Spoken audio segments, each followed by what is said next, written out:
மாநிலம் சபரிமலை ஐயப்பன் திருக்கோவிலில் கடந்த ஆண்டு நவம்பர் 15ஆம் தேதி மண்டல பூஜைக்காக திருநடை திறக்கப்பட்டது.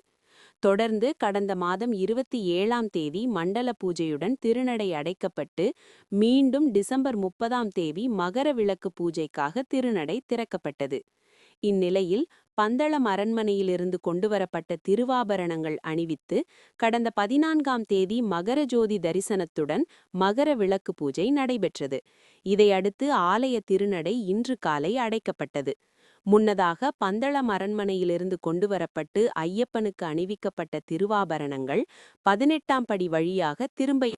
மேலும் பந்தளம் அரச பிரதிநிதியான நாராயணவர்ம திருநாள் ஐயப்ப சாமியை இறுதியாக தரிசனம் செய்யும் பாரம்பரிய நிகழ்வு நடைபெற்றதைத் தொடர்ந்து திருநடையை அடைத்த நாராயணவர்ம திருநாள் 18ஆம் படி வழியாக திருப்பி இறங்கியதுடன் ஆலய சாவியை ஆலய மேல்சாந்தி பிரசாத் நம்பூதிரியிடம் ஒப்படைத்தார்.